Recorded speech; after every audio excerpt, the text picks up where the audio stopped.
বললে গুলি করে দিব। আপনি কি এখানে ডাকাতি করতে এসেছেন? কোনো সমস্যা না, আমি সব দিয়ে দিচ্ছি। আমি এখানে কোনো ডাকাতি করতে আসি না, আমাকে পুলিশ তাড়া করছে। আর এখান থেকে পুলিশ চলে গেলে আমিও চলে যাবো। আমার মনে হয় পুলিশ আসছে, যাই বলবে রুমের মধ্যে কেউ নাই। যদি উল্টা পাল্টা কিছু বসুস তাহলে কিন্তু তোর গুলি করে দিব। আসামি এই বাসে ঢুকে পড়েছে, আমার মনে হয় সেই রুমে আছে। যদি পারমিশন দিতেন একটু সার্চ করতাম। না, আমার রুম তো লক করা ছিল, কে আসবে? Sorry for disturb madam. চুপচাপ আমি যা বলছি তুই তাই করবি। তুই এখন আমাকে কিডন্যাপ করবি। কি কিডন্যাপ করবো মানে? আমি পারবো না। তুই যদি আমাকে কিডন্যাপ না করিস তাহলে কিন্তু আমি তোকে গুলি করে দিব। আচ্ছা আচ্ছা ঠিক আছে, কিন্তু গান লোড করা আছে, আপনি ঠিক আছে চাপ দিয়ে না, গুলি বেড়ে যাবে। এই কে তুমি? সাইডান বলছি, আমি কিন্তু গুলি করে দেবো। এই ছাড়ো ছাড়ো আমাকে। মা, বাবা আমাকে কিডন্যাপ করছে, আমাকে বাঁচাও। সাইডান সাইডান বলছি, সাইডান। গাড়ি নিয়ে পালানো দরকার কি ছিল? আপনি কি পাগল নাকি? হ্যাঁ, এটা কি সিনেমা পেয়েছেন যেটা আমরা দৌড়ে দৌড়ে পালিয়ে যেতে পারবো? গাড়ি নিয়েছি যাতে তাড়াতাড়ি পালাতে পারি। এখন যদি পুলিশ আমাদের গাড়ির নাম্বার থেকে ট্র্যাক করে ফেলে কি হলো? গাড়ি থামালেন কেন? তাড়াতাড়ি চলো। শুনবো মানে? আচ্ছা কোথায় যাচ্ছি সেটা তো আপনি আমাকে জানাবেন। আর আপনি এরকম বিয়ের আসর থেকে আমার সাথে পালাচ্ছেনই বা কেন? কারণ আমি এই বিয়েটা করবো। আকাশের বাসা না? জি ম্যাডাম। আকাশ কি বাসায় আছে? একটু ডেকে দিন না। সারা তো বাসায় নাই, সারা দেশে বাইরে গেছে। আসবে কবে? আগামী শুক্রবার আসবে। ও আচ্ছা ঠিক আছে। কেমন বয়ফ্রেন্ড আপনার? হ্যাঁ, আপনি না জানিয়ে দেশের বাইরে চলে গেল। আমাকে জানাবে কি করে? আপনাকে বলেছি না আমার মা বাবা আমার ফোন কেড়ে নিয়েছে, ওর সাথে আমার কোনো যোগাযোগই নেই। তাহলে এই 7 দিন আপনি কি করবেন? তাই তো ভাবছি। আমার মাথায় একটা আইডিয়া এসেছে, চলুন না আমরা এই 7 দিন বাসায় না যেয়ে বাইরে বাইরে ঘুরে বেড়াই। চলুন না মানে? আমি আপনার সাথে ঘুরতে যাবো কেন? পুলিশ যে কখন আমাদের ধরে ফেলে। আরে কোনো টেনশন করেন না, পুলিশ ধরার আগে আমরা গাড়িটা রেখে চলে যাবো। আচ্ছা আপনি কেমন গুন্ডা বলেন তো? আপনার মানি ব্যাগে বেশি টাকা ছিল না? আমি আমার পছন্দের দামি রেস্টুরেন্ট কিনতে পারি। দেখেন আমি কোনো গুন্ডা ফুন্ডা না। তার মানে পুলিশ আপনাকে ইয়ার্কি করে তাড়া করেছিল তাই না? আজব ব্যাপার, ইয়ার কি করবে কেন? আমার তো অন্য কারণে তারা করছে। কি কারণ? আমার ভার্সিটির বন্ধুর সাথে আমার একটু ঝামেলা হয়েছিল, তারপর আমি একটা পিস্তল ভাড়া করেছি ওকে ভয় দেখানোর জন্য, যে পিস্তলটা আপনার কাছে আছে। আর এই কারণেই পুলিশ আমাকে ধাওয়া করছে। খাবারটা কি যে দারুণ হয়েছে, তাই না? আমার তো টেনশনে খাবারের কোনো টেস্টই লাগছে না, কখন ধরা পড়ে যায় কি জানে।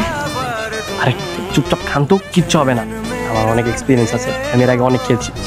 যদি কেউ চিনে ফেলে? কেউ চিনবে না, পিছনে গেট দিয়ে এসেছি, প্রয়োজন আবার পিছনে গেট দিয়ে চলে যায়। বুঝলাম না, আপনি এভাবে খাবার ফেলে চলে আসলেন কেন? উনি তার কোনো বিয়ে বাড়ি পাননি? যে ছেলের সাথে আমার বিয়ে ঠিক হয়েছে আপনি সেই ছেলের বাসায় নিয়ে গিয়েছেন আমাকে দাওয়াত খাওয়ানোর জন্য। সিরিয়াসলি? এটা আপনার হোম শ্বশুরের বাসা ছিল? এই খবরদার হাসবেন না। গাড়ি এখানে থাক, পুলিশ এসে গাড়ি উদ্ধার করে নিয়ে যাবে। চলো আমরা এদিকে দেখি কোন জায়গায় যাওয়া যায় কিনা। ঠিক আছে চলো। শুনুন আমরা বাকি 6টা দিন আপনাদের বাসায় থাকি। না না না, আমাদের বাসায় থাকা যাবে না। আমি আমার বাবা মার সঙ্গে 3 বছর ধরে কথা বলি, আমি যেতে পারবো না। আচ্ছা কোনো প্রবলেম নেই, আপনার কোনো কথা বলতে হবে না, আপনি জাস্ট চুপচাপ দাঁড়িয়ে থাকবেন, যা বলার আমি বলবো। তুই চলে আসছিস? এতদিন কোথায় ছিলি বাবা? 3টা বছর আমি দূরে ঘুরছি, 3টা বছর তুই আমাদেরকে ছেড়ে দূরে থাকিস কেন রে বাবা? তোর বোন তোর বাবা তোর জন্য কত চিন্তা করছে, কত কষ্ট পাইছে। এখানে এই তুই কথা বলিস না কেন? কে বাবা? তুই বিয়ে করে ফেলছিস? এটা আমার বৌমা। কই গো শুনছো? আর এইদিকে এসে দেখো তোমার ছেলে আসছে, সাথে বউ নিয়ে আসছে, বিয়ে করে ফেলছে। আপনি নিচে ঘুমাবেন, আমি উপরে ঘুমাবো। আর ভুলেও যদি উপরে ওকে চোখে মেরেছেন না তাহলে গুলি করে দেবেন। আচ্ছা থাক থাক, গুলি করতে হবে না, আমি নিচেই ঘুমাবো, সমস্যা নেই। আমার কাছে কিন্তু এখন টাকা আছে, আপনি চাইলে আমরা দূরে কোথাও যেতে পারি। না না, আমার তো আপনার বাসাতে খুব ভালো লাগছে। আর আপনার বাবা মার ভালোবাসা দেখে আমি সত্যি খুব মুগ্ধ হয়ে গিয়েছি। সবাই একটা মানুষকে এত তাড়াতাড়ি আপন করে নিতে পারে, সেটা আপনার ফ্যামিলিকে না দেখলে আমি হয়তো কখনোই জানি। আচ্ছা আমি যদি চলে যাই আপনি কি আবার গুন্ডামি শুরু করবেন? যাই। আজকে আপনাকে আমাকে একটা কথা দিতে হবে। কি কথা? আপনি আর কখনো গুন্ডামি করবেন না প্লিজ। আচ্ছা ঠিক আছে, আপনার কাছে আমার পিস্তলটা আছে না, ওটা দিয়ে দেন। ওটা নিয়ে অনেক ঝামেলা হচ্ছে, যার থেকে আমি পিস্তলটা এনেছিলাম তাকে ফেরত দিয়ে দেবো। আচ্ছা বাবা মাকে আপনি সব কিছু বলেছেন? না আসলে আমি আপনার মা বাবাকে কিছু বলতে পারিনি। আপনার মা বাবা আমাকে এত আদর করেছে, এত ভালোবাসা দিয়েছে, তাদের সামনে আমি এই কথা বলতেই পারছিলাম না। কিন্তু আপনি তো বলেছিলেন যে যাওয়ার আগে সব সত্যি কথা বলে যাবেন। আমি সব কিছু বাবা মাকে পরে বুঝিয়ে বলবো।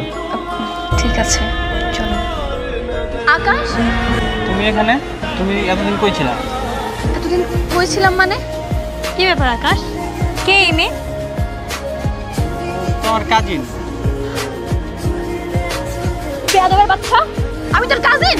দেখো তুরিন, আমি বিদেশ যাওয়ার আগে তোমাকে অনেকবার ফোন করেছি, তোমার ফোনটা বন্ধ ছিল, রাইট? আমি ভেবেছি তুমি অন্য কোথাও মুভ অন করে নিয়েছো। ছি, এ তোর কেমন ভালোবাসা, যে ভালোবাসা কিনা ফোন বন্ধ হলে চেঞ্জ হয়ে যায়। কোথায় ছিলি মা?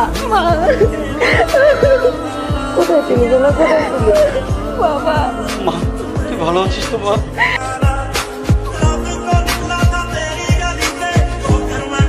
আর ওই যে কিডন্যাপারটা, যে হারামজাদা তোরে কিডন্যাপ করে নিয়ে গেছিল, সে তো এখন থানায়। ওর লগে তোর বিয়ে দিয়া ওরে আমি খরচা মেরে ফেলি, কি কও? কেমন লাগছে? ভালো।